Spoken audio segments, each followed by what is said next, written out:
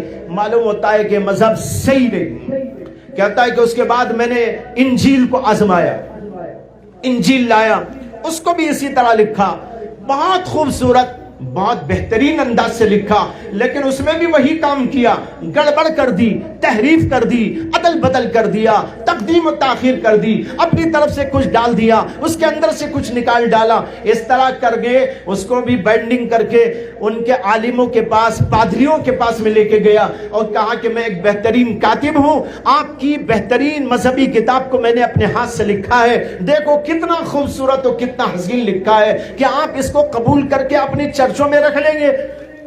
انہوں نے کہا ماشاءاللہ بہت بہترین کام تم نے کیا ہے، لاؤ لاؤ۔ اس کو بھی شاباشی دی اور شال اڑا کر بھیج دیا۔ کہتا ہے میں اسی وقت سمجھ گیا یہ بھی جھوٹا مذہب ہے۔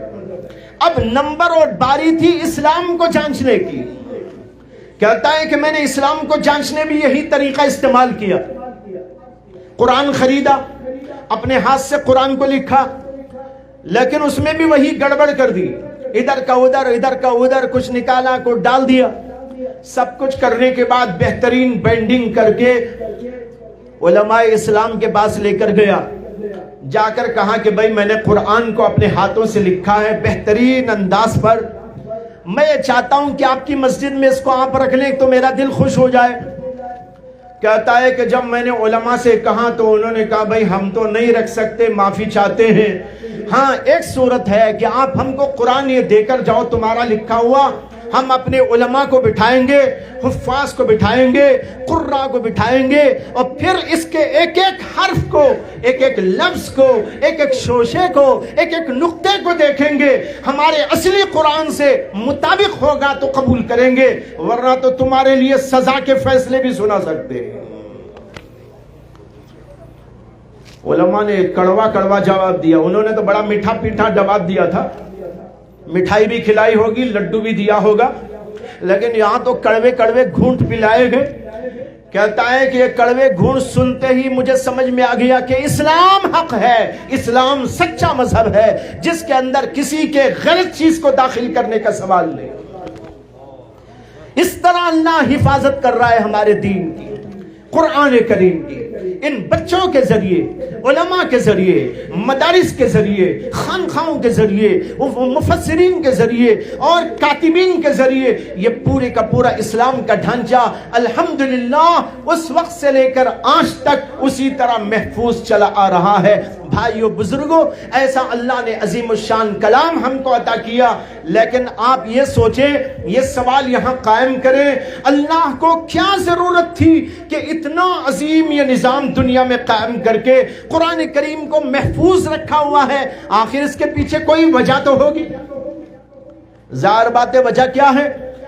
قرآن کریم کے بعد کوئی کتاب نہیں، ہمارے نبی محمد صلی اللہ علیہ وسلم کے بعد کوئی نبی اور پیغمبر آنے والا نہیں، آپ آخری پیغمبر، قرآن اللہ کی آخری کتاب، اور پھر ہمارے نبی قیامت تک کے لیے نبی، اور یہ قرآن قیامت تک کے لیے اللہ کا کلام ہے اور ساری دنیا کے لیے ہدایت لے کر آیا، ہر خطے کے لیے، ہر علاقے کے لیے، ہر زمانے کے لیے، ہر قسم کے لوگوں کے لیے، وہ اردو بولتے ہوں، وہ کنڑ بولتے ہوں، وہ کشمیری بولتے ہوں، وہ عربی بولتے ہوں یا فرانسیسی بولتے ہوں، وہ انگلش بولتے ہوں، وہ تمل بولتے ہوں، وہ کنڑ بولتے ہوں یا اور کچھ بولتے ہوں، ساری دنیا کے لیے ہدایت کا سامان اسی کے اندر ہے۔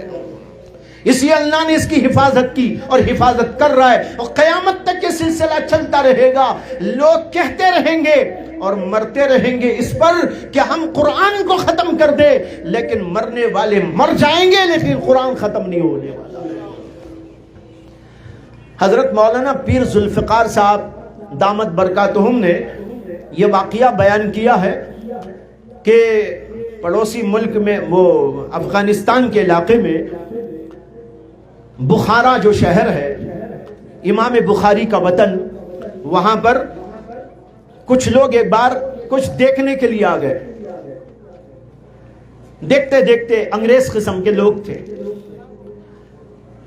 وہاں ایک مدرسے کو پہنچے تو مدرسے والوں نے ان کو جو ہے بلایا، بٹھایا، کھلایا پلایا اور پوچھا کہ آپ لوگ کیا دیکھ رہے ہیں؟ کہا کہ ہم بس پکنک کے لیے آئے ہیں، دیکھ رہے ہیں یہ کیا پڑھاتے ہیں، کیا ہوتا ہے۔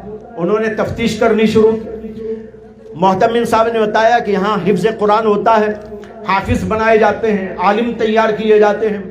تو انہوں نے کہا حافظ کا مطلب کیا ہوتا ہے؟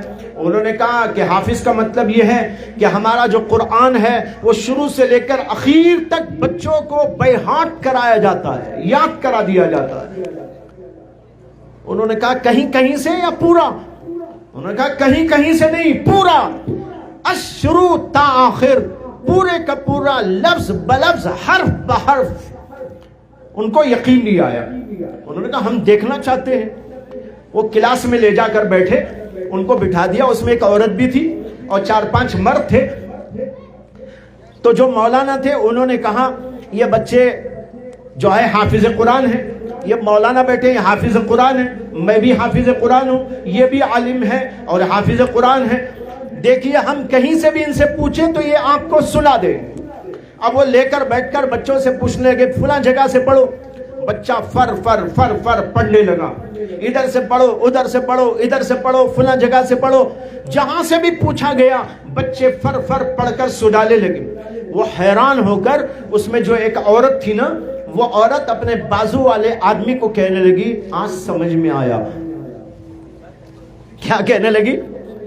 آج سمجھ میں آیا۔ وہ مولانا بھی سن لیے، وہ سنانا نہیں چاہ رہی تھی، سن لیے، وہ تو آہستہ بول رہی تھی، آج سمجھ میں آ گیا۔ مولانا کو بھی سنائی دیا۔ مولانا انٹرفیئر ہوئے ان کی گفتگو میں۔ انہوں نے کہا کیا سمجھ میں آیا؟ کہا نہیں ہماری اپنی بات ہے۔ انہوں نے کہا نہیں تمہاری نہیں، وہ ہماری بات ہے۔ تمہاری کہاں؟ یہاں آ کے کر رہے ہو تو ہماری بات، تم اپنے گھر میں کرتے تو تمہاری بات، یہاں آ کر ہم سے پوچھ کر تحقیق کر کر یہ سننے کے بعد تم نے یہ جملہ کہا، یہ ہمارا کچھ مطلب اس میں ہے، تم کو بولنا پڑے گا۔ اب انہوں نے اتنا فورس کیا کہ وہ مجبور ہو گئے۔ انہوں نے کہا ہم پوری بات آپ کو بتاتے ہیں۔ بات یہ ہے کہ ہم ایک مشنری کے لوگ ہیں اور اس مشنری کی ذمہ داری ہے کہ قرآن کو دنیا سے ختم کرو، اور اس کا مرکز امریکہ میں ہے۔ ہم وہاں سے نکلے ہوئے ہیں، اور ہماری جیسی ہزاروں ٹیمیں دنیا بھر کے علاقوں میں موجود ہیں جو قرآن کو ختم کرنے کے لیے کوششوں میں لگی ہوئی ہے. ہمارا کام یہ ہوتا ہے جہاں بھی ہم کو معلوم ہوتا ہے قرآن کے نسخے ہیں اس کو بڑی بڑی قیمتیں دے کر خریدنا، جلانا، بڑی بڑی قیمتیں دے کر خریدنا، دریا میں ڈال دینا تاکہ دنیا سے قرآن ختم ہو جائے. اب تک ہم نے پتہ نہیں کتنے لاکھوں نسخے خرید کے ختم کر ڈالے، لیکن ہمیں سمجھ میں نہیں آ رہا تھا اتنا ہم جلا رہے ہیں قرآن کو، اتنا ہم دریا میں ڈال رہے ہیں قرآن کو، اور لاکھوں نہیں اربوں کھربوں روپے اس کے پیچھے خرچ کر ساری دنیا کے اندر ہماری مشنریاں کام کر رہی ہیں، لیکن یہ قرآن ختم کیوں نہیں ہوتا؟ یہ آج تک سمجھ میں نہیں آیا تھا، آج سمجھ میں آ گیا. کہ لگی وہ آج سمجھ میں یہ آیا. کیوں یہ سمجھ میں آیا؟ یہ سفینوں میں نہیں، یہ سینوں میں ہوتا ہے. یہ صرف کتابوں میں لکھا ہوا نہیں، یہ بچے بچے کے سینے میں ہوتا ہے. ہم کتاب تو خرید سکتے ہیں، اوراق تو خرید سکتے ہیں، یہ نسخے تو خرید سکتے ہیں، لیکن ان کے سینوں کو کیسے خرید سکتے ہیں؟ آج سمجھ میں آیا. جب تک یہ سینے موجود ہیں قرآن کبھی دنیا سے ختم ہونے والا نہیں. یہ مولانا نے پیر ذوالفقار صاحب دامت برکاتہم نے خود یہ واقعہ سنایا ہے، اس کو آپ کو سنایا. بھائیو یہ عظیم الشان کلام اللہ نے ہم کو دیا. اب یہ سوچئے کہ کیوں دیا؟ اس کے اندر ہدایت ہے، ہمارے لیے بہترین سامان ہدایت ہے، ہماری ہر ضرورت اس کے اندر موجود ہے.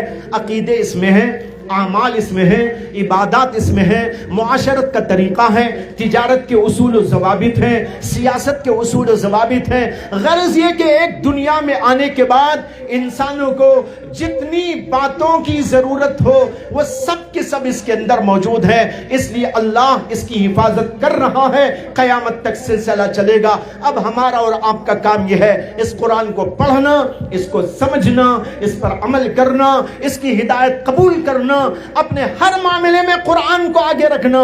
شادی بیاہ کرو قرآن کو سامنے رکھو، تجارت کرو قرآن کو سامنے رکھو، گھریلو معاملہ ہو قرآن کو سامنے رکھو، معاشرتی مسئلہ ہو قرآن کو سامنے رکھو، تجارت کا مسئلہ ہو قرآن کو سامنے رکھو، سیاست کا مسئلہ ہو قرآن کو سامنے رکھو، تعلیم کا مسئلہ ہو قرآن کو سامنے رکھو، کسی بھی قسم کا کوئی مسئلہ ہو قرآن کو سامنے رکھو. اس کے اندر ہدایت موجود ہے. اسی ہدایت پر عمل پیرا ہونے کے لیے ہم کو حکم دیا گیا، اور اس کی حفاظت اللہ کر رہے ہیں. اللہ تو حفاظت کر رہے، اگر ہم نے اس کو قبول نہ کیا اور اس کو اختیار نہ کیا تو پھر اللہ اس کے اوپر سزا بھی بڑی گہری دے سکتی ہے. اس لیے بھائیو ہم کو اور آپ کو چاہیے اپنی زندگیاں قرآن کے مطابق بنائیں. اسی لیے میں نے دوسری آیت تلاوت کی تھی شروع میں، یا ایھا الذین آمنوا ادخلوا فی السلم کافہ، اے ایمان والو دین اسلام میں مکمل طور پر داخل ہو جاؤ. اب تو ایسا ہے کہ جزوی طور پر ہم مسلمان ہیں، عقیدے مسلمانوں کے ہیں، عمل مسلمانوں کا نہیں، تہذیب مسلمانوں کی نہیں، تمدن مسلمانوں کا نہیں، سیاسی عنوان مسلمانوں کا نہیں، اور معیشت مسلمانوں کی نہیں، تجارت مسلمانوں جیسی نہیں، حلال و حرام کی تمیز نہیں، نکاح اور شادی بیاہ کے اندر غیروں کی رسومات کو لے کر چلتے ہیں. اپنا مذہب ہم نے ایک طرف رکھ دیا اور غیروں کی باتوں کو اختیار کر کے اپنے دین میں داخل کرتے چلے گئے. قرآن اس لیے آیا کہ ہمیں ساری باتوں کے اندر ہدایت دے. ادخلوا فی السلم کافہ، دین اسلام کے اندر مکمل طور پر داخل ہو جاؤ. انہی باتوں پر میں اپنی بات کو ختم کرتے ہوئے آپ کے اس ادارے کے لیے دعا گو ہوں کہ اللہ تعالیٰ اس ادارے کو ہر طرح چمکائے اور اس کے فیوز اور برکات کو دور دور تک پہنچائے. جو بچے یہاں سے فارغ ہو رہے ہیں اللہ تبارک و تعالیٰ ان کے علم میں، عمل میں، تقوی میں اور ان کی عقل میں، بصیرت میں، ہر چیز کے اندر اللہ اضافہ فرمائے، اور ان کے فیوز و برکات ان کے خاندانوں، رشتہ داروں اور متعلقین سب کو اللہ تبارک و تعالیٰ عطا فرمائے.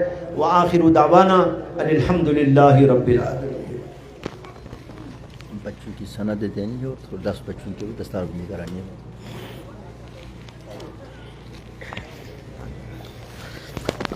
پانی پانی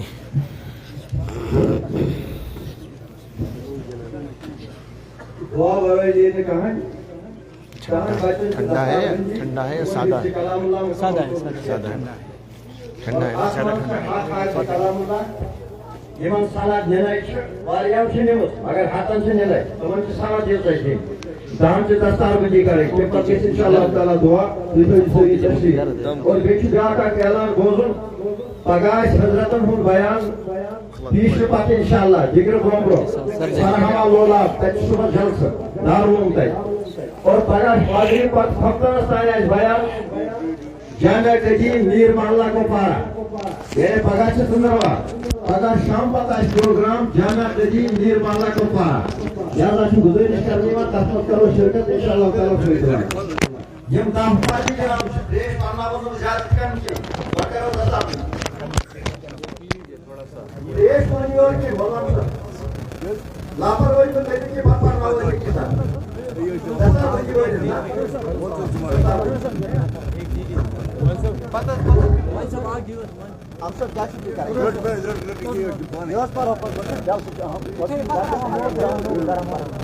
وٲتِو ڈکنہٕ بنٛد کٔرِتھ تھٲیِو اَتی بناوو پتہٕ